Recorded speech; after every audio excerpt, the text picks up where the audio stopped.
Hi guys, James at RampantLionReviews again for you today. For this one we have something a little bit different. We are going to do yet another homebrew review, and this is only the third one that I'm publishing for you here on the channel. But these are always something a little bit interesting. The last one I did, of course, were the beers from Fredrik Winqvist, who's up in Vorberg, just to the south of Gothenburg. But this time we are going to cross the Øresund and go to Copenhagen in Denmark once again. One of my favourite beer cities, and I think arguably one of the best craft beer cities in the world these days.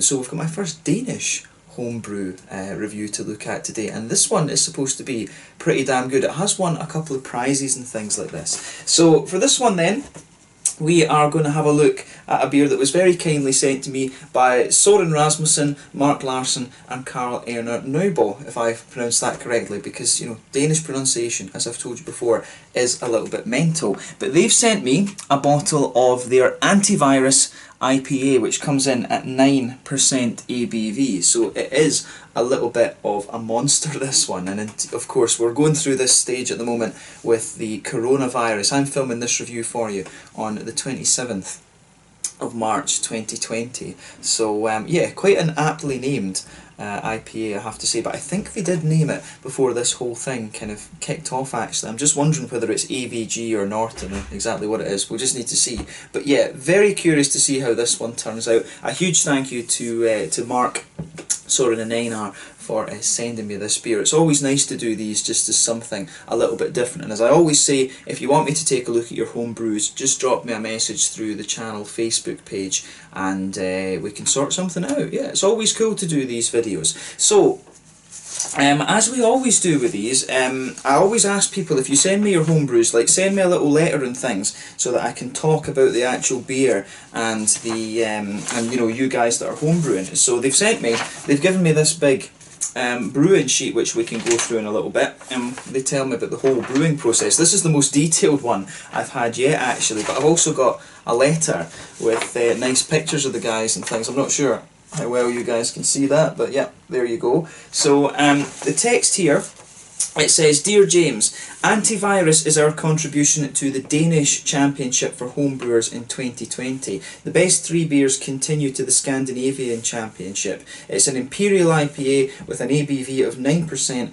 and an IBU of 294 theoretical. Of course, it's only 100 or so that the tongue can actually detect. But there is only one bottle type allowed in the competition, which is the traditional Danish beer bottle." So I guess that is what they've sent this one in. But we are three friends from Copenhagen. Søren is a cabinet maker, Mark is a teacher, and Karl Ejnar is a goldsmith. That's interesting. But we've been brewing regularly for around 5 years. During the summer we sail every week on a sailboat where we always bring a beer for the trip. One day at sea we decided to start brewing beer ourselves during the winter time in order to drink the beer during the summer sailing season, and now we brew beer all year round. So Søren tasted IPAs on the American West Coast many years ago and has been obsessed with it since, so that is what we started to brew. The malt bill for Antivirus is mainly Pilsner malt, some Golden Promise, some Munich and a small amount of grape sugar to dry the beer out a little. The hops we used for the beer are primarily Columbus hops, some Citra and Galaxy for dry hop additions, thanks to Amar Brewkus for selling us the hops, and we added big amounts of Columbus already at the beginning of the boil and continued with a big dose at halfway and the same dose about 10 minutes before flame out. So there is an even bigger dose of Columbus for the whirlpool. We find that Columbus provides a really tasty, dank and resinous hop backbone. That's interesting. I've always found Columbus to be very sort of spicy. I've never really considered it resinous. I've always thought of it as more spicy, but this is all the interesting thing. You know, beer is very subjective and you get different opinions and things like that. But today it is more common to use all the hops in the whirlpool and in the dry hop, but we wanted a more old school and aggressive hop character to the beer. The dry hop was a kind of new school, as we double dry hopped with the New World Citra, Galaxy and Columbus. We fermented the beer with Conan yeast because it produces nice fruity esters and gives a nice silky soft mouthfeel. It's an old school, new school, or new school, old school double IPA. Skull. Mark, Søren and Karl Ejnar. That's a really nice letter, and I like the detail that they've gone into there. But there you can see them chilling, having a bottle of the beer.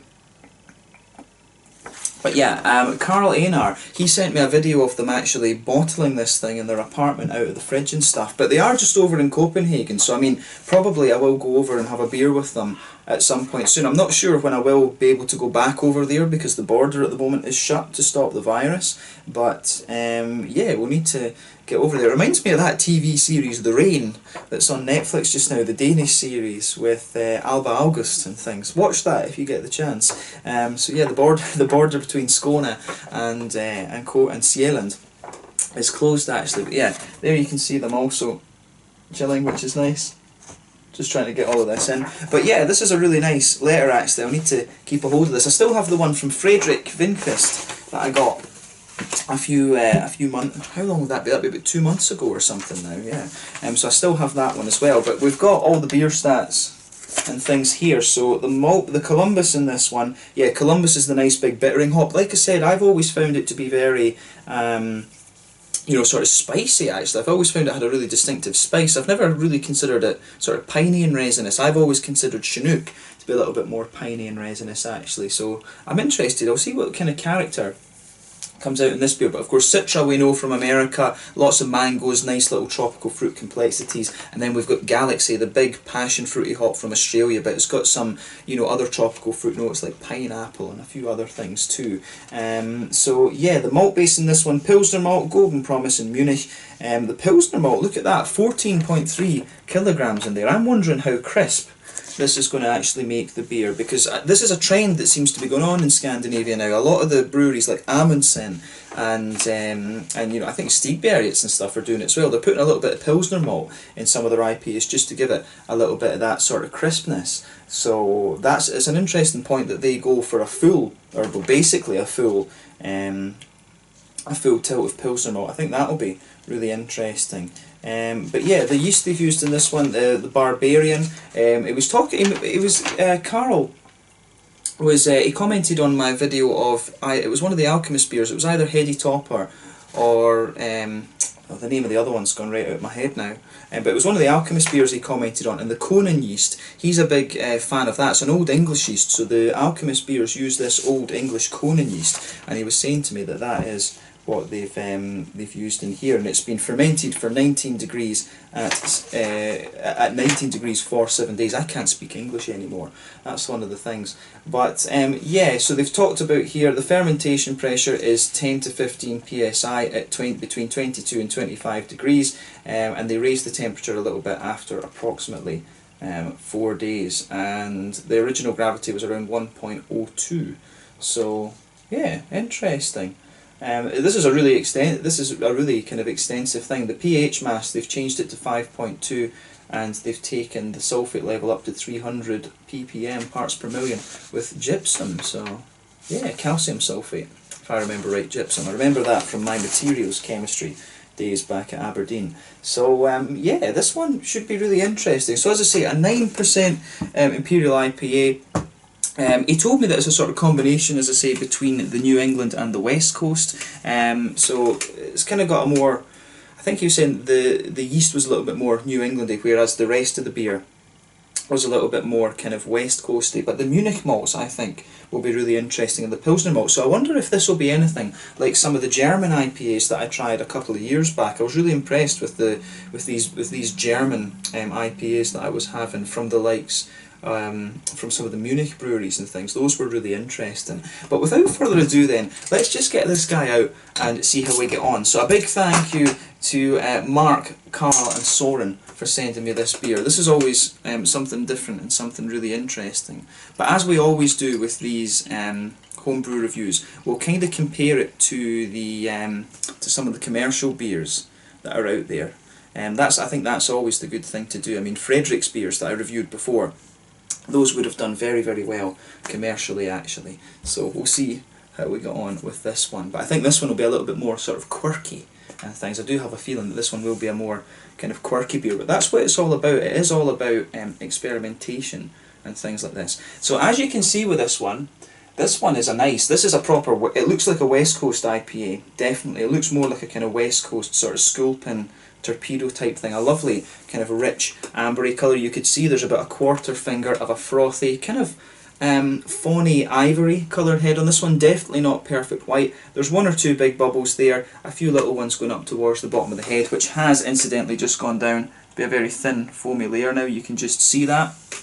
But yeah, it definitely looks more like a kind of West Coast IPA, and there's some lovely sort of juicy, fruity esters coming off this one. I'd say the fruitiness, just the impression I get from the fruitiness, this comes across as a little bit more sort of New England-ish, just the way that the fruit is quite juicy. I've always found that the fruit was a little bit more prominent with the West Coast IPAs. So yeah, but when it's nice like this, when it's nice and quite amber, you can sort of tell. It's interesting that, because we do have to think about the colour in these ones, because if we think Pilsner malt, Golden Promise and Munich malt, I do wonder where a lot of the colour would be coming out of this, because when I think about those malt varieties, I don't know exactly what colour Golden Promise is, but I would have thought this one might be a little bit more kind of pale in terms of its colour, so that's definitely an interesting point about that. But it's also affected by the length of the boil, because the longer you boil, the more the sugars caramelise, of course.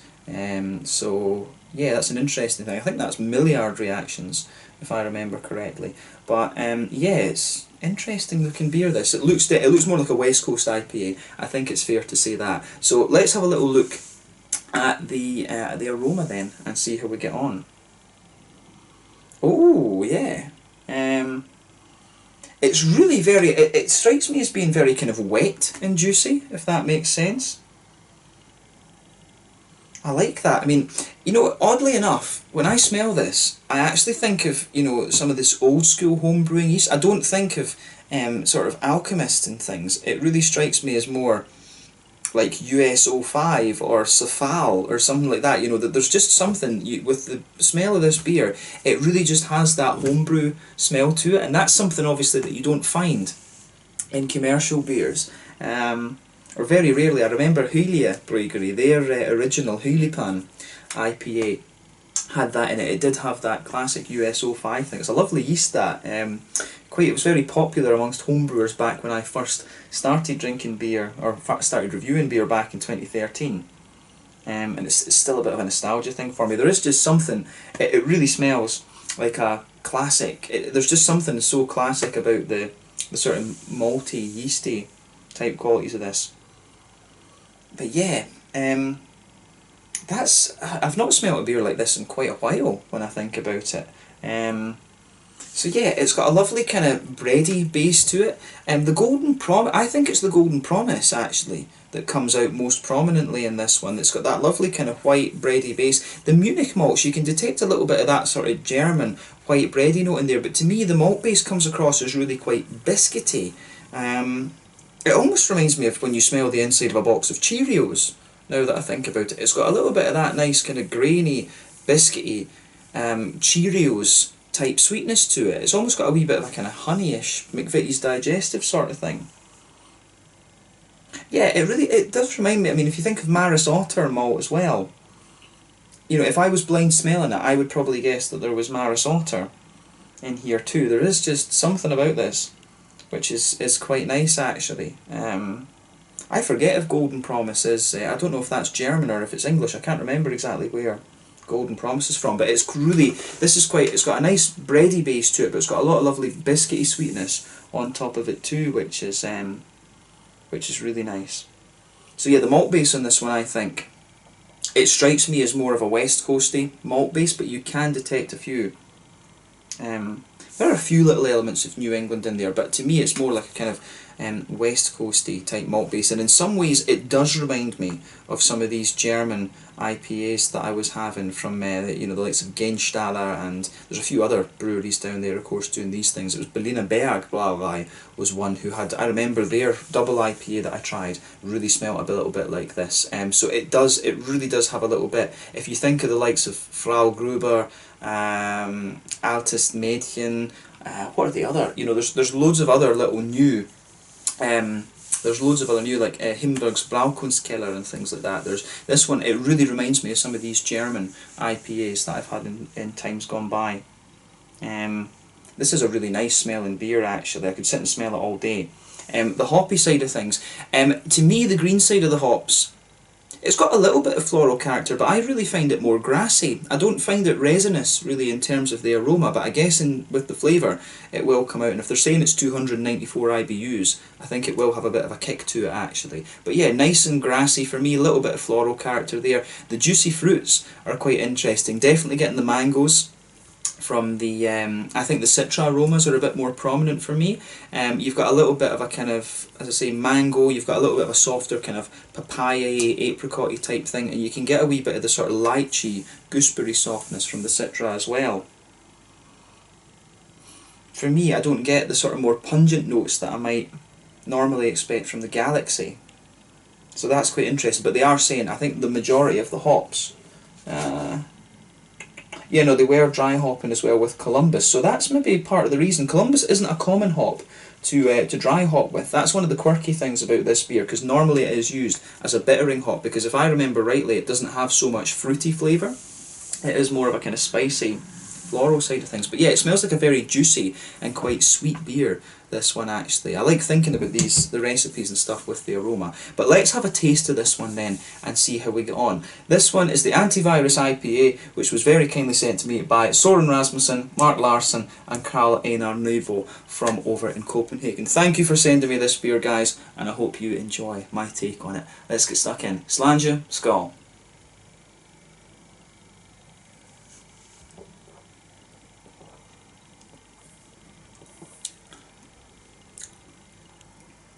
Ooh, that is quite nice actually. It's not a... It's... Ooh, what do we make of this? This isn't, you know, this isn't like any of the other beers that I've had in quite a wee while. It's got a really nice... The way the malt base comes out in this is very nice. The first impression I have of this is that it really is quite crisp, and that'll be down to the Pilsner malt. But then as you go further into the aftertaste, it does start to sweeten up actually.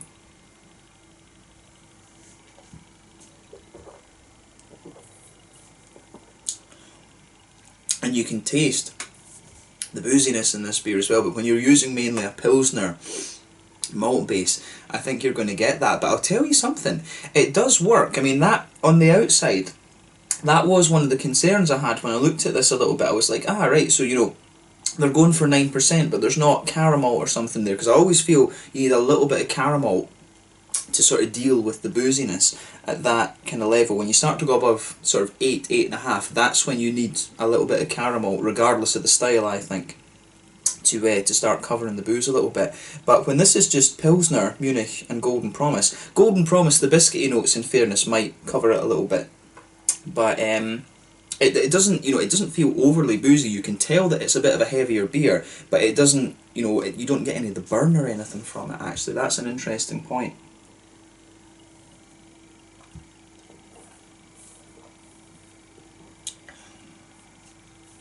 So yeah, I like this beer.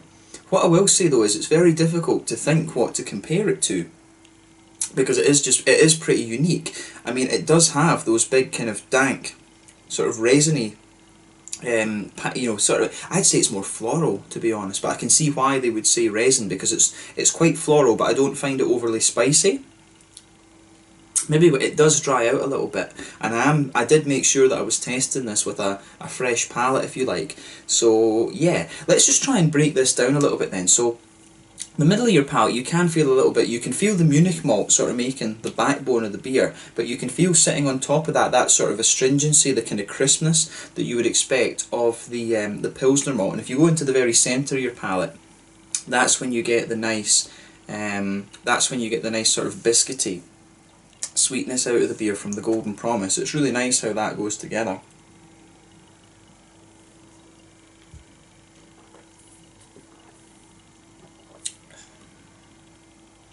Yeah, the malt base definitely grows on me a little bit the more that I drink of it. It's you know, the beer does feel a little bit boozy, come to think of it, but that it suits it. It really does suit it, to be honest. I like how that.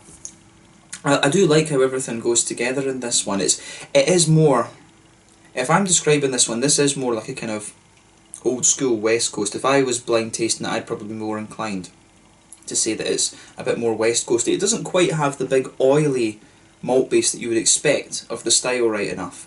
But I think everything else about this beer really is more West Coast rather than anything else. I probably, if I was blind tasting this, I don't think I would say this was New England, to be honest with you.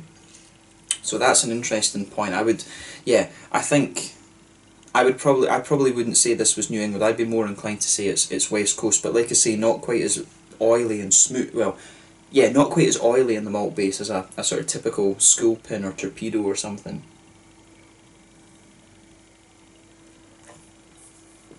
But I do like it.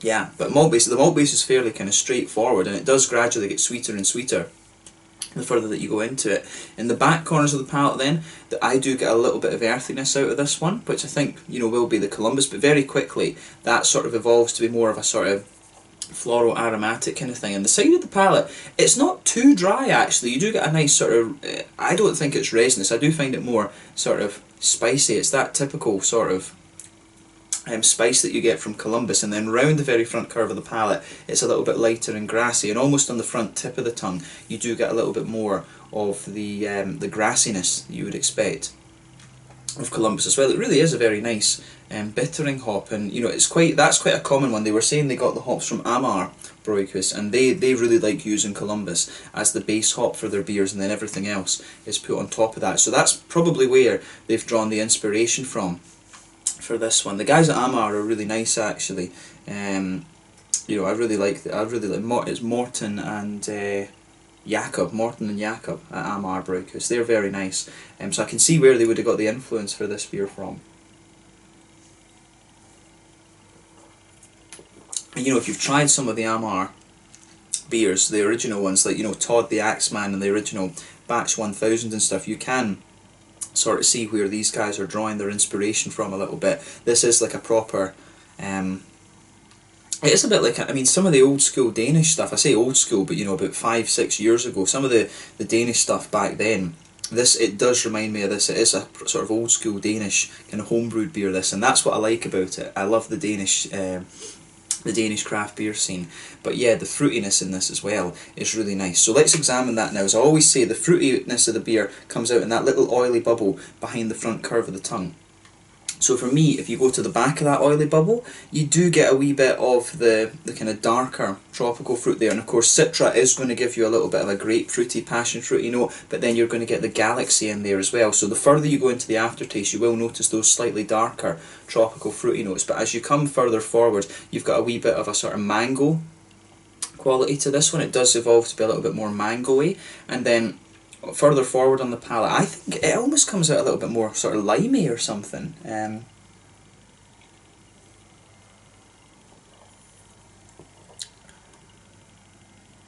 don't know if lime is the right way to describe it, but it does have a wee bit of that kind of limey, lychee sort of thing. That's some of the complexities of the Citra, I think, coming out there. But the Galaxy, the Galaxy I think is sitting at the back of the palate, and then as you come further forward you do get a wee bit more of the Citra, and then you get the very soft elements of the Citra. You don't get too much of the sort of apricot-y, papaya type things that you can get. There's a wee bit of the mango in there, but I think very quickly Citra sort of becomes more lychee, gooseberry, sort of like almost a little bit limey as well. I do find this beer just a little bit limey behind the very front of the palate too. So that's an interesting thing, this one. If I had to sort of sum this beer up very quickly, quite sweet but boozy in the malt base, nice and sort of floral spicy on the green side of the hops, and you've got a little bit of a kind of oily, fruity character to this one, some dark tropical fruits, and also some of the lighter juicy notes from the Citra. I mean, if I'm thinking about this beer in terms of style context, I think it is a little bit more, it's definitely more a West Coast IPA, in my opinion. And it does strike me, it does really remind me of some of the first beers that I had from Amar Brew, because if you think of the likes of Winter in Bangalore, or what was the other one that I had around that time? Is the Winter in Bangalore, the Batch 1000, oh, what was the other one I'm thinking? Arctic Sunshine. Arctic Sunshine was a bit more orangey, but this one, it does remind me of that a little bit, except it's more tropical. and it's obviously a bit more boozy. I think Arctic Sunshine was about 6% or 7% or something. It wasn't too heavy, but this one really does have that sort of Danish West Coast, you know, the Danish take on the West Coast IPA. It's really got a bit of that sort of old school ness about it. So this beer, I like this. I find it quite nostalgic to try, actually, and it's interesting. I mean, this one's kind of taught me a little bit more about the Golden Promise malt, because Munich and Pilsner malt I'm very familiar with. Golden Promise I've had before, but I've never thought about it quite in the same way. So if I compare this to other beers as well, it does remind me of some of these old school Danish ones, but at the same time it's a little bit more, it does remind me of some of the German brewed IPAs and things that I had. That would have been 2017, 2018 that I had those, from the likes of Berliner Berg and some of the other German breweries like Yankee und Kraut and things like that. It really has a little bit of that vibe about it, but it gets a thumbs up from me. I wouldn't hesitate to drink this again, actually, but at 9% I can see this one, it is designed to give you a little bit of a buzz. We can say that about it too, and that's, you know, I think that's the Danes being the Danes. They like a bit of a booze hit, I have to say, but I like this. I wouldn't hesitate to drink it again. It's a nice sort of oily-ish West Coast IPA. I don't get so much of the New England vibe from it. I can see why they would say that, because of the smoothness of the malt base and the characteristics of some of the yeasty sort of things, which will obviously be contributing to that, but I would definitely say this is more of a West Coast IPA in my mind. It does have a little bit of that kind of modern hybridy type thing, as I say, a few of the yeasty elements to it which contribute to the smoothness, but more of a West Coast IPA, and it does remind me of some of the old school Amar beers. That could be the power of suggestion though, because they were saying, oh, we got the hops from Amar, and that's what it's made me think of. But yeah, if you think of the likes of Winter in Bangalore, Arctic Sunstone, maybe Batch 1000, this beer has a few vibes of that in the way the malts behave, and also the way some of the fruity flavours come out as well. And I folklore the fact it's Columbus. You know, Amar brewers love to use Columbus. So yeah, let's leave it at that for the tasting. But I like this. This is quite different compared to a lot of the beers that I've had in recent times. But thumbs up to Søren, Mark and Einar for this. They've pulled off a nice beer. It is a bit of a monster though. I'd be curious to try to see what other styles and stuff these guys have brewed. But this is a kind of classic sort of old school West Coast type IPA. So in terms of the mouthfeel then, I'd go with mid-bodied on this one. The carbonation is smooth. It's quite oily. It's got a degree of oiliness to it, but at the same time there's a bit of wetness in there, which is what you want. The IBUs, like they said, it's supposed to be, what was it, 200? Where does it? I forget where they said. What was the IBUs? Was it 243 or something?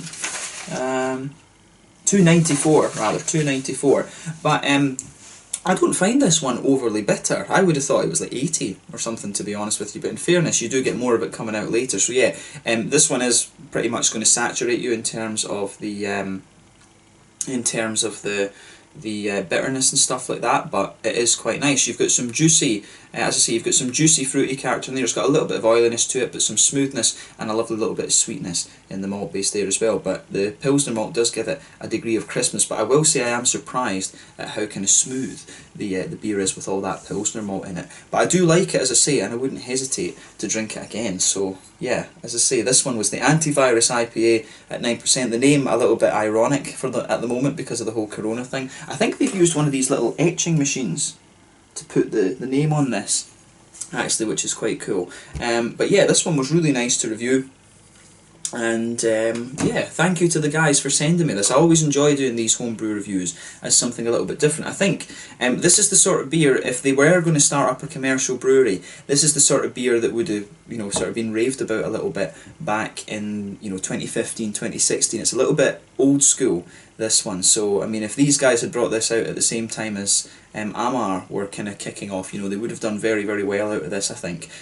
So it's interesting to see people are sort of moving back to this West Coast IPA. I've been complaining about the lack of West Coast IPAs in recent times, but they do seem to be making a little bit of a comeback. So in terms of my sort of personal preferences, when it comes to my personal likes, I guess you could say, it's not really a preference. I do like the New England IPAs as well, but this was a really nice one to review for something a little bit different. So a big thank you once again to Søren, Mark and Karl Ejnar for sending this beer over to me. It's always nice to do homebrew reviews for something a little bit different. So yeah, let's leave it at that. Once again, thank you for watching my reviews. I hope you've enjoyed another homebrew review. If you want me to review your own beers, drop me a message through the channel Facebook, and you know, we can sort something out. It's always cool to do these videos for you, and I hope you guys have enjoyed this. Please like, subscribe, share, all the usual YouTube stuff. Let me know if you have tried this beer. It'd be interesting to get some comments from people who have tried this beer and see what they think. Do let me know those in the comment section below, and like I say, it's always cool to do homebrew reviews as something a little bit different. Until the next time, slàinte just now, and I'll catch you guys later. This one was the Antivirus IPA from Søren Rasmussen, Mark Larsen and Karl Ejnar Nybo, who are based over in Copenhagen in Denmark. Until the next time, slàinte, skål, cheers, and if you can, try this beer.